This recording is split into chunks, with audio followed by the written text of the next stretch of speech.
27 फरवरी 2019 सुबह लगभग 9 बजे पाकिस्तान की सीमा के पास का आसमान ठंडी हवाओं को चीरता हुआ एक भारतीय लड़ाकू विमान MiG-21 बाइसन अत्यधिक गति से आगे बढ़ रहा था। उसके कॉकपिट में बैठे थे विंग कमांडर अभिनंदन वर्धमान।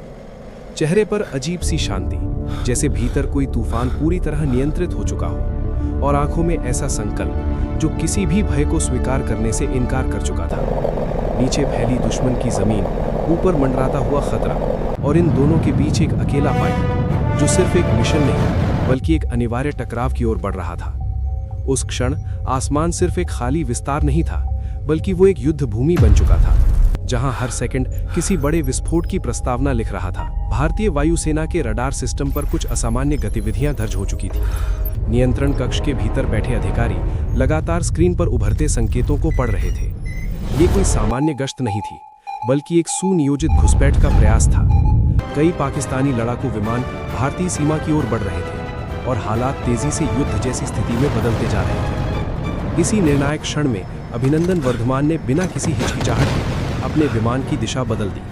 उनके सामने मौजूद चुनौती केवल तकनीकी नहीं थी, बल्कि मानसिक और सामरिक भी थी। एक तरफ आधुनिक और अधिक शक्तिशाली दुश्मन के विमान, दूसरी तरफ उनका अपेक्षाकृत पुराना लेकिन भरोसेमंद MiG-21, और इन दोनों के बीच वो निर्णय जो कुछ ही सेकंड में लिया जाना था। आसमान में अचानक हलचल बढ़ गई। रडार पर कई संकेत तेजी से इधर उधर हो रहे थे। दुश्मन के विमानों की संख्या और उनकी स्थिति लगातार बदल रही थी।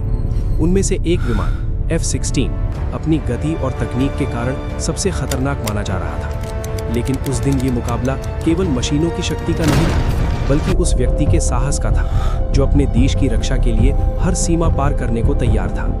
अभिनंदन ने अपने लक्ष्य को लॉक किया। उनकी उंगलियां नियंत्रण प्रणाली पर स्थिर थी और उनका ध्यान पूरी तरह केंद्रित था। कुछ ही क्षणों में एक मिसाइल दागी गई।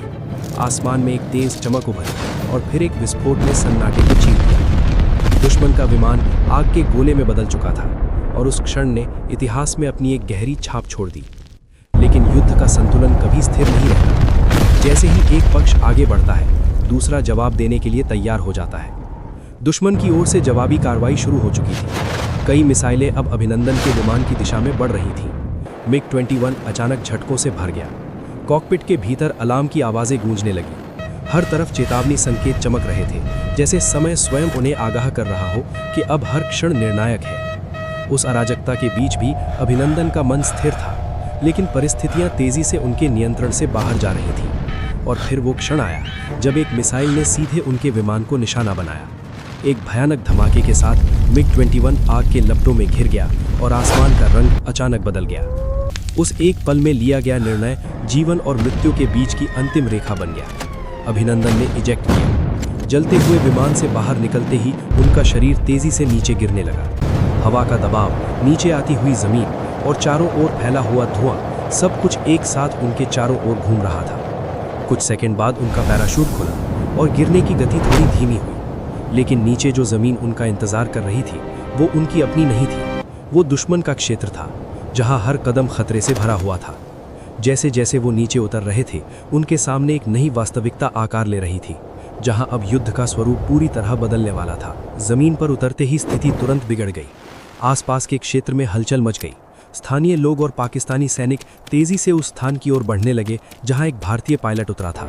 वो अब अकेले थे, पूरी तरह घिरे हुए, और हर दिशा से नजरें उन पर टिकी हुई थी। लेकिन उस अराजक माहौल के बीच भी उनके चेहरे पर वही शांति बनी रही जो उनके भीतर की दृढ़ता को दर्शा रही थी। उन्होंने अपने आसपास की स्थिति को समझने की कोशिश की, लेकिन परिस्थितियां उनके पक्ष में नहीं थीं।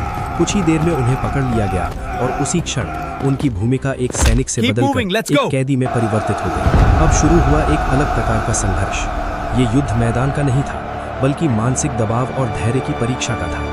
पूछताछ, अनिश्चितता और लगातार बदलते हालातों के बीच भी अभिनंदन ने अपने संयम को बनाए रखा। हर सवाल के सामने उनका संतुलन एक दीवार की तरह खड़ा रहा, जो किसी भी प्रकार के दबाव को अपने भीतर समाहित कर लेता था।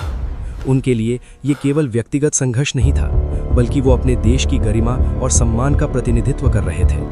हर गुजरते पल के साथ ये स्थिति और जटिल होती जा रही थी और बाहर की दुनिया में इसका प्रभाव तेजी से फैल रहा था। भारत में इस घटना ने एक व्यापक प्रतिक्रिया उत्पन्न कर दी थी। पूरे देश में तनाव की लहर दौड़ चुकी थी।